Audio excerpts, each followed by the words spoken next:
The change a little. Yeah. Okay. So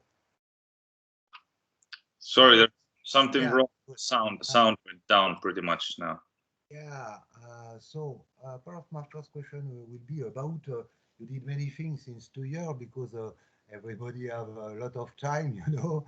But perhaps we will speak. I would like to speak about the last tour you did in Europe. It was with Mira, Mhm. great band too. You did a long tour. You begin the 29th of October and you finish in Munich the 18th of November. So a long, long tour, lot of gigs. What remembering do you have of this tour with Mira? And it was your first airline tour, I think, and of all the gigs you did. Yeah, it was actually the second half, second leg of our first headline tour. Yeah. The first part was in spring, but yeah, that tour was really nice. I remember it was a successful tour, and after you've been doing tours for 10 years or so, you know, to sum it up, it's just nice when things go as planned. Of course, there are always some setbacks, but also some nice surprises and stuff like that. So nothing to complain about. Like the overall picture is uh, of that was good, and I wish we can get back on the road as soon as possible. Like we have a scheduled tour for this year as well.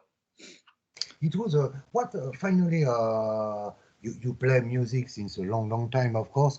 But with this band, what do you like? What do you want to give to the people who want to see you for the fans? What do you want to transmit on stage? Well, I think the most important thing from our perspective is that when people come to see the show, they forget everything else and focus on that. It's kind of escapism for people for that 1.5 hours. Like whatever you have going on in life, like uh, put that on pause and like enjoy the music and the show. And it's for the people, for the fans to enjoy. And that's it in short. And what else can we ask for? That's why we are there. We are there to entertain and give good uh, feelings to Yeah. so, What is a good show for you? when the playing goes well, when there's packed house, when the sound is good, and when the band has a good atmosphere.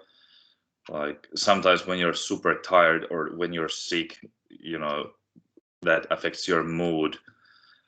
And when you're healthy, full house, you see that the audience enjoys, sounds are good, and you know it, that's about it. These basic things when they go uh, how you how every band actually hopes that it would go. That's enough. We don't need any like something extra. Just when the basic things go nice, that that makes a good show for us. And Uh, do you try to be? I mean, there are a lot of parties in music with a lot of guitars, riff. Is it important that for you when you play, everything is perfect? I mean, technically. yeah, it is important, of course, but it never is. I would like to say that yes, this was a perfect gig. There is no perfect gig from my personal view, at least, and like from musician's perspective. But that's not the point. We are not there to uh, play like with zero mistakes. Those are part of the show, and when you play each night, you play a bit differently some things, and that is actually quite refreshing. That kind of brings that element of a little bit of nice excitement and tension in a good way, that you don't know what's going to happen exactly, like 90%. like how is it gonna be, or 95%, but there's always some little room for this dark area which you don't know what's gonna happen, and that's part of it. And I see. I see that at the end of the tour, it was in December or something like that, 2 years ago, in 2019. You received a gold record for, I think it was for the second album, something like that. So what was your reaction? Finally, there are not too much now bands who get gold records. What was your reaction? I see that you are very, very happy on stage. Yeah, of course, we all were very happy, and we didn't expect that came like a huge surprise to us. It was the gold record for the first album. It's the first gold record in any of our like musician careers. None of us have had a gold record before in our previous bands or with Beast in Black. So that felt really nice, and it shows that there's a purpose in what we do. That it means that people apparently like the music, like the band, like the shows, and we enjoy doing that. So that was kind of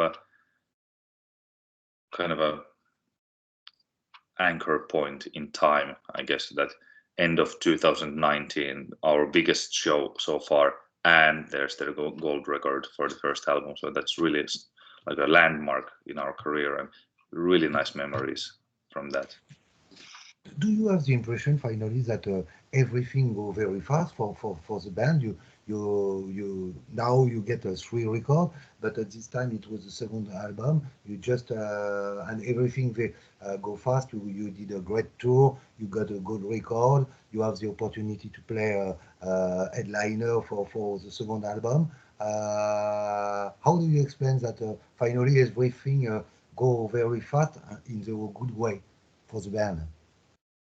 Yeah, well, kind of it feels that it did happen fast, but on the other hand,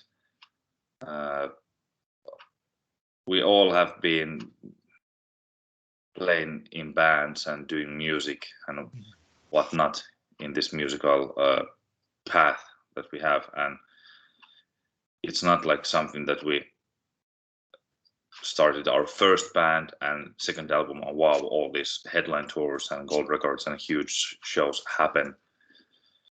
So I think from personal view perspective of any band member in Beast in Black, it's not like wow, everything happened so fast in our musical lifespan, so to speak. But for Beast in Black's lifespan, it did happen fast, and that feels it feels like a really rewarding emotionally, and we appreciate that people have accepted us, and without the fans and our listeners, everyone who comes to the show and buys the album and gives us a lot of views here and there, YouTube, and like likes everywhere, on Facebooks and all that, everything, that all the platforms and the live shows and the album sellings, everything comes together, and it made something that we didn't expect, and it's all thanks to the fans eventually, and we're grateful for that. But we hope that it's just the beginning. Still, so we are still so hungry that we are feeling that okay, well, this is a good start, but we want to achieve much more. It was so finally you did your great comeback on stage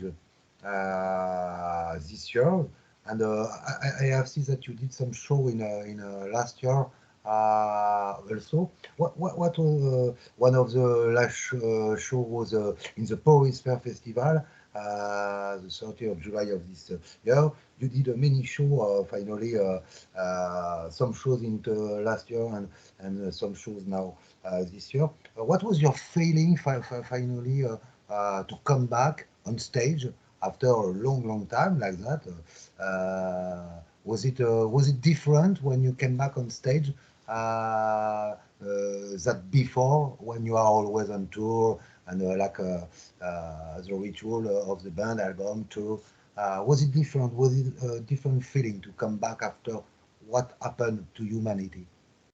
Well, it is a little bit. There's this extra nervousness that you have after a long break, but also the excitement. But when you finally start the show, after a few songs, you kind of adapt to that mood and feeling which you had, like when a couple of years ago when there was active touring. Mm-hmm. So it's not so different. Like you adapt fast. Wow, this is how it felt like. All right, but it takes, for me personally, it took maybe few songs or half of the set list until it started to feel like, okay, this is doesn't feel so alien to me. Because after a long break, you imagine, okay, how's it gonna go and how am I gonna pull it off musically, like technically playing, and do I remember all the small choreographies, and how will the feeling be between the band and the audience? Will it be like difficult to be relaxed on stage and smile for them? But no, it wasn't. It actually felt really nice, like, and exciting. So I see finally that many bands do that, but not you. You don't do some virtual shows. I don't see any virtual shows. Is it something that you don't like? You don't want to do? Yeah, we are not big fans of virtual shows. If there's no possibility to play a real gig with audience, then we rather invest our time and effort into creating more artistic content, like write new songs, make some music videos, lyric videos, or think of the future like themes for next albums and whatnot.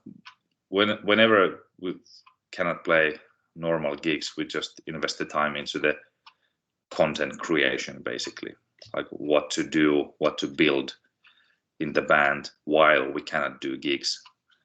So, and at least we are never like, how do you say it, like when there's nothing to do, there's always some like big things going on behind the scenes, but we can't always speak about those. And that's why we also think that virtual shows are something that we don't really need. There's too much to do in that artistic field, like the content creation. Of course, you can make a virtual show and like add lots of new elements there, which you couldn't do with a normal live show. For example, what Nightwish did, they played this virtual evening with Nightwish concert, but still you can sense that there's a lack of audience there. It seems quite weird. Like virtual show to me is like even a well-produced virtual show, or like, this live stream in an empty arena or wherever. It feels like music video that is shot with one take. Mm-hmm. And I rather watch music videos which are like edited and really like perfected with the details. So it's kind of something that falls in between the most important things what bands should do, which is play the live shows and create new material. So the virtual shows are like, we are not hungry for that. None of us in the band, like, and that's good because we don't have any fight with that.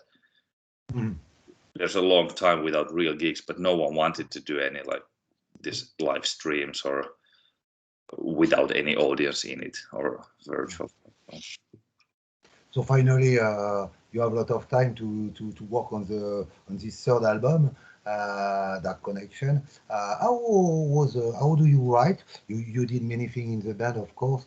How do you write this time? Do you write a lot of songs, and do you do a selection after for this album, which is very long, and there are also two cover. But how do you work this time? Do you work differently because with the impact of the COVID, because the situation? No, I think the album composing and song selection process went exactly like it used to go with the first and the second album. And then the recording process and the editing and mixing and mastering just took longer than usually. Well, I'm to blame for that, because I sometimes, well, quite frequently actually find it difficult to let it go, like when I'm working on some song in the studio, and to like decide, okay, this is good, like this section of instruments, and that's how it's gonna be. And I start to go back to that and like try out different alternatives in the soundscape of the overall mix and all that stuff. And now, because of COVID, there was also time, but there were also much more technical difficulties with making this album, because I was well, I'm a studio guy, and I did some new things there, like lots of updates for the operating systems and the digital audio workstation, and tried out lots of new like plugins and then virtual instruments, and there was time to try out those things. But then I noticed, okay, well, before I can try one thing, I have to update this and that, and then I can try that thing. And then there's a new thing, what I noticed, okay, this is what I actually really would like to have for the album, like as a tool. I want that tool for the album making process. And then again another update, and then the computer doesn't work or something like that happens. And so we had technical difficulties more. Well, I spent too much time with that. Well, I had to, basically, but there was no other way out. But and if there wasn't COVID-19 situation, we wouldn't have made this album. We probably would have played gigs, and this album would come out in 2023 or something like that. Oh yeah. So finally, yes, you produce, you record and mix the album. It was the SoundQuest studio. Was it? You are the musician, guitarist, of course. You play keyboards too. Was it a challenge for you to do all these things together? I mean, you record, you produce, you mix the album. Was it a huge challenge for you? Yeah, it's not a new challenge. It's just always so time consuming, and it's not something that I enjoy, honestly. Like in making a record, composing is the best thing, and then to record, produce and mix and edit, it's like a chore. I have to do it to bring the song alive. But luckily I still can enjoy very much those small moments when I'm there recording with the guys, and when we have good takes, like a good guitar take, good vocal take, whatever, or I find a nice synth sound, and yes, this is it. All these moments are nice moments. Like we enjoy that, and I enjoy that when there's this feeling of, okay, yes, we got the material that we needed, the raw material. Those are good things, but in the end you have to like put everything together and make the soundscape and build the balance, and that drives me insane. Yeah. You said, I read that you said that keyboard synthesizers was very important in the composition and of this album, in the writing and the recording. How is born finally this idea to put more keyboards? Yeah, we listen on the album. There are a lot of keyboards on this album too. synthesizer. Well, what pushed you on this third album to get a very important role of the keyboards in your music, in the song? Well, I just always say that whatever the song needs, you gotta give it to the song, and it always depends on the subjective view of the musician, of the composer who works on that song. And I felt, hey, this song needs this kind of a keyboard or percussion or whatever kind of instrument. That's basically it. To put it in a very simple way, you have to listen to the song and feel like, what does it need to be complete? And that's it. There is, of course, I love keyboards and this 80s keyboard sounds especially, but you have to trust your subjective this view and intuition. Mm-hmm. Okay, the song needs this, because you hear it in your head. At least for me, that's how it is, the songwriting. I hear some instrument or some melody being there inside the song, and I have to make it happen. I have to write it down, and that's why there are many keyboards. But I do ask myself always, like, what can I drop? Like, could this song work without this track and that track? Well, yes, it would, of course, because I also say that a good song is that type of a song where you could just pick up a guitar or play with piano and sing on top of it. So you just have that correct, like, riffs and chords, like, simple ingredients. And then when you sing it on top of those chords, and if it feels like, hey, this is like a really nice melody and something resonates in you with that, then it's a good song. But as I said, in the end, it's the subjective view of the composer and the musician, like what they think that is essential for the song, what the song needs. So that's subjective fully. You said since the first album and before, you said that finally you are very inspired by the 80s. You try to get some vibe from the 80s in your music, in your writing. From where came this fascination for the band of the 80s? You are not too old, so how is born this fascination for all the band and all the music, heavy music? At this time we said hard rock. Now it's classic rock, but from where came this fascination, this envy to create that kind of music? Well, again, you just have to trust your intuition, like, hey, this type of music resonates in me, and why does it resonate in me? And then as a musician, you start to figure it out. Why are the chord progressions? What kind of riffs are there? What kind of beats does the drummer play? What kind of percussion elements there are, or synth sounds? And especially what kind of melodies do the singers sing there? And sometimes what kind of melodies the instruments play. So when you figure that out, you realize, okay, that is why I like this music. And it just happens to be that in the 80s and 90s, they still had great sense of melody and understanding of how to treat those melodies. Mm-hmm. They knew how to back up those melodies with simple drum beats, simple chord progressions. Like the songs, a song has to breathe. It cannot be like if you have this feeling that the song is rushing here and there, like to left and right, back and forth, you cannot grasp it. At least I cannot. Maybe some prog music fans love that type of stuff because that it resonates in them, but not in me.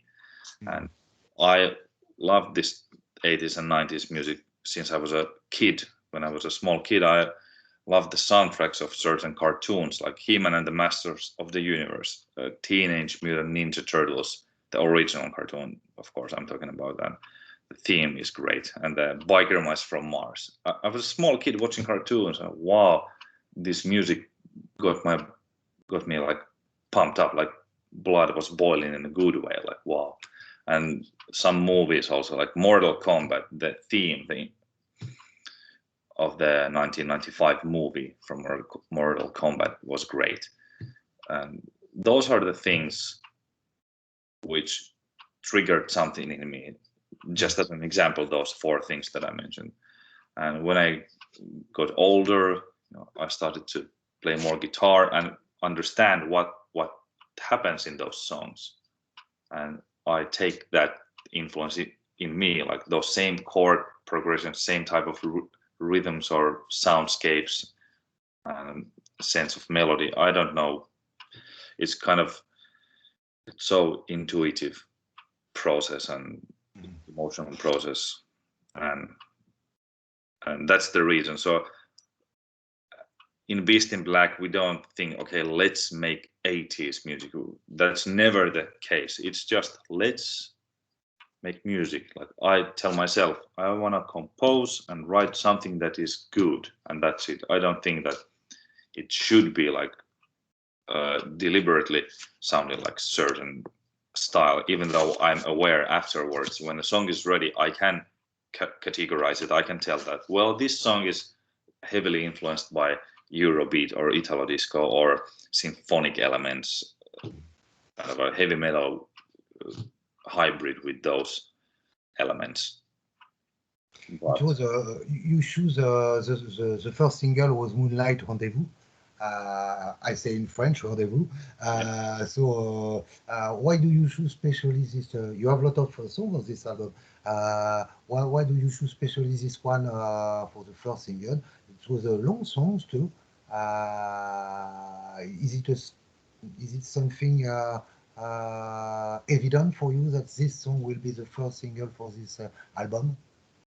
Yeah, it was quite clear already at the point when the songs were selected for the album that this definitely can be one of the first singles. And the reasons for that are that I already knew earlier, like I think 2018, that okay, the third album has to be, it will be like cyberpunk oriented mostly. And the lyrics there are dealing though they are one of the strongest lyrics, or like most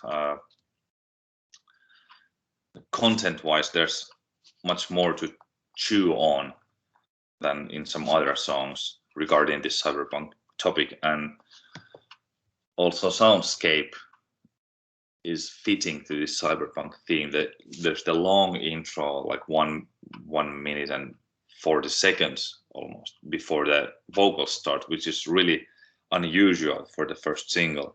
And it's many people might think it's a risk, but I believe that there are different types of intros and instrumental things that can be or can't be fitting for a single song. Here we have a clear theme that builds up all the time from beginning until the vocals start.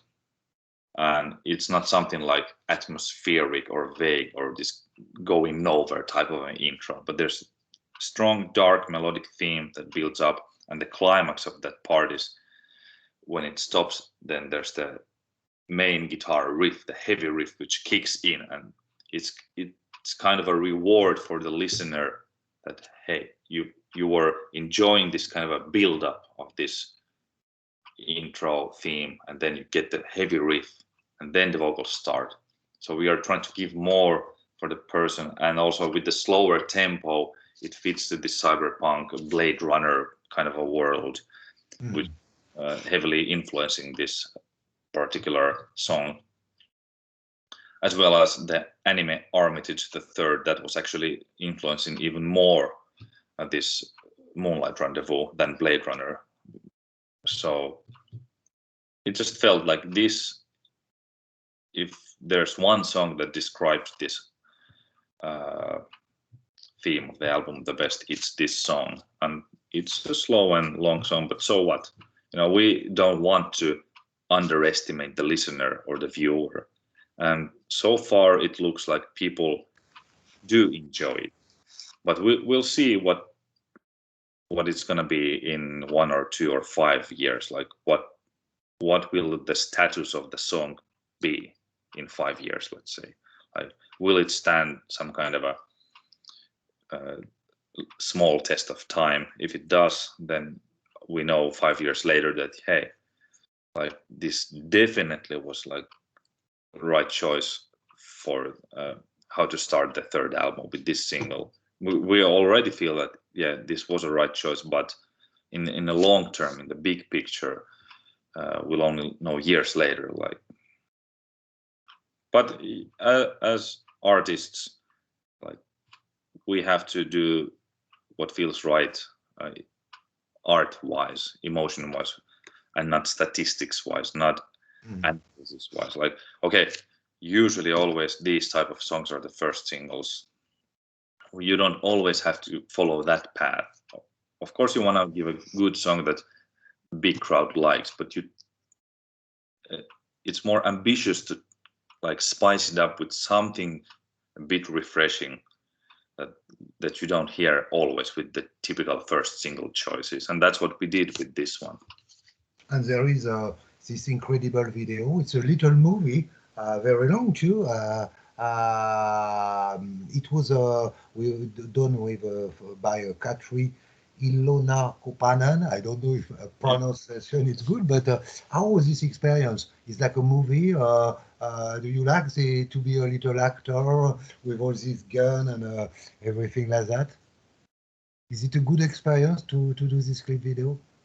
Absolutely, it was great. Like, the story writing was like fun, really a pleasure, and it was a long, really lengthy process, and the shooting of the video took much more days and many more locations than normal music video. But luckily we had the right person to direct it and who wrote it, Katri. She was the main writer and the director, who was so passionate about it, and she was living and breathing that video for a long time, like almost 1.5 years. That was part of her everyday life, basically, and she really dedicated herself for that, and we are super grateful for her that she did something like this for Beast in Black. We couldn't have asked for more or for a better video. We're really happy that we were able to pull this off. So just to finish about a song you record and you did, it was Highway to Mars. When I listen to this song, I feel you tell me if I'm wrong or good. I feel a great vibe of survival, Eyes of Tiger. Is it something that you want on this song? The break in the middle, you know. Sorry, there was an internet connection breakup. What was the question? You feel Yes, something, and then it's about Highway to Mars. The yeah, song, yeah. when I listen to the song, I feel a good a vibe of survival, Eyes of Tiger, the band Yeah, Survival, in the middle of the song. Is it something that yeah, you want? Is it an homage of the band? yeah. As I said, like many times in many of my past interviews, you just gotta trust your intuition once again, like, and as a composer, listen to the song, what the song needs, what kind of riff like asks to come after a certain part, or is there not going to be a riff or something. But it just felt like, wow, I heard this riff going on, and then the instrumentation around it, how the drum beat is going to be, and the layered keyboards and percussions. And I didn't think in advance, okay, let's make a part that is reminding of Eye of the Tiger, even feeling wise, emotion wise. I didn't even think that way, but it was just something that came straight through intuition. Like, as I write music, you just gotta let it flow naturally. Don't put obstacles like. And afterwards, I might notice, hey, yeah, this gives some kind of a familiar feeling without being a like blatant 100% copy. Because if that would be the case, then we would have to do something else. I would have to rewrite some stuff. We don't want to have like 100% copies, but I always say that you have to kind of trust the stuff that comes out of your subconscious. In other words, it is recycling of everything that you've absorbed through your in your life. Like every good thing that you enjoyed in music, it stays there in your subconscious, and you have to let it go out and not be too harsh on yourself. That, oh man, I cannot use this riff or this melody. It reminds too much of something I did. If it's somewhat different but reminds something, that's all right, because that's how it goes. You always like you continue basically by going on top of your own influences. You gather them and then you go like this, like layers after layers. Everything that's in you, what you absorb from other sources, it's there to use. It's not there inside you, so you would avoid using it. You have to use your influences and trust that feeling when you like something or don't like go by that feeling. So last question, what do you want to say for this album? To say to all the people who will discover this album in October, I think, yes, 29. What do you want to say that for you as a musician, as a conceptor of the band, it's very important that people understand for this new album, about this new album? Well, I hope that people will check it out if they want to have a enjoyable listening experience, something that lifts up their mood, gets their energy pumped up, so to speak. We believe that there's this kind of good positive energy in these songs, and then to share that good positive energy, tell about this album to your friends and relatives and anyone, because we believe it's good music, and what is good, you have to share that with those people that you care about, and even those who you don't know, especially with those, to give them something refreshing and new, and then they'll get that rewarding feeling that, hey, I had no idea about this, but they feel good after when they listen to the album, that this is a like nice new discovery for them. So that's the best, when new people get surprised that, hey, I didn't know the existence of Beast in Black, but when they do and they enjoy it, that's the thing what we want to achieve with this album and every album basically. So that is the thing. So thank you very much, Anton, for the interview. It was really a pleasure. Thank you. And hope to see you one day in Paris. Very soon, I mean, very soon in Paris. We'd love to come there again as soon as possible. Like, let's hope this COVID-19 thing eventually will be controlled enough so all the bands can tour. Thank you very much. Have a nice day. Nice Okay, evening. bye-bye. Bye-bye.